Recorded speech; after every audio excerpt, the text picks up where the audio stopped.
মানুষ হিসেবে আমি as a person I am very very unromantic, so আমার এটা কখনো ফিল হয় না। এত যে রোমান্টিক ডায়লগ দেন বা এক্সপ্রেশন দেন, আসলে ফিকশন তো আসলে খুবই ফিকশনাল ব্যাপার, বাট এটা এরকম কখনো ফিল হয়নি। কিন্তু আমার কাছে মনে হয় প্রেম is all about respect and how comfortable you are in front of your other half. যে লাইফ পার্টনার হবে কখন, কেমন মানে প্রত্যাশা অ্যাজ এ ম্যান? রেসপেক্টফুল হতে হবে, and he needs to be very wells, মানে ক্যারিয়ার ওরিয়েন্টেড আর কি, যে মানে সেলফ রিলায়েন্ট যেন হয়। অ্যান্ড অবভিয়াসলি সাপোর্টিভ তো হতেই হবে, বিকজ আপনার দুইজনে মিলে ইফ ইউ ক্যান নট মানে গ্রো অ্যাজ আ কাপল, দেন আসলে ওই ভালোবাসা আই ডোন্ট নো ভাই, আমার আমি এইসব আমি এইসব এক্সপ্লেন করতে পারবো না। আমি খুব লাকি, আমি খুবই লাকি আলহামদুলিল্লাহ। আমার নামে আসলে কন্ট্রোভার্সি বা রিউমার খুবই কম।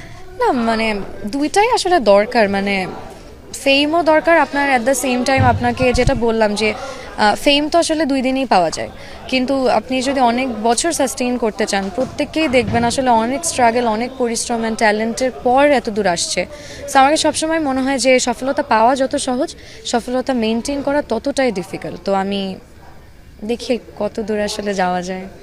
আমি খুব লাকি, আমি খুবই লাকি আলহামদুলিল্লাহ। আমার নামে আসলে কন্ট্রোভার্সি বা রিউমার খুবই কম। আমার কাছে মনে হয় আপনি যদি নিজেকে মেনটেন করেন বা সঠিক পথে যান, আগান, তাহলে আসলে আপনার কোনো ভয়ভীতি কাজ করবে না, কারণ আপনি জানেন আপনি কিছু রং করেন নাই। মানুষ কতই বা কথা বলবে যদি এটা সত্যি না হয়। So it's just you need to maintain yourself as long as possible. সিনেমাতে আসলে এখনও জানি না কবে আসবে, ইটস ভেরি আনপ্রেডিক্টেবল। ভালো গল্প, ভালো টিম, ভালো চরিত্র পেলে অবশ্যই করব। যে সিনেমা তখনই করব যখন মনে হবে যে সময়, কারণ it's a time consuming process, একটা সিনেমা শ্যুট করতে অনেক দিন লাগে। অ্যান্ড আমাকে যেই ভালোবাসাটা নাটকে মানুষ দিয়েছে, সো ওই অ্যাকসেপ্টেন্সটা আমি সিনেমা করলেও চাই। এমন গল্প বা এমন চরিত্র করতে চাই যেই চরিত্রটা মানুষ, আমি যখন থাকবো না ইন্ডাস্ট্রিতে তখনও যেন মনে রাখে। দর্শক যে এখনই আপনাকে চাচ্ছে তাদের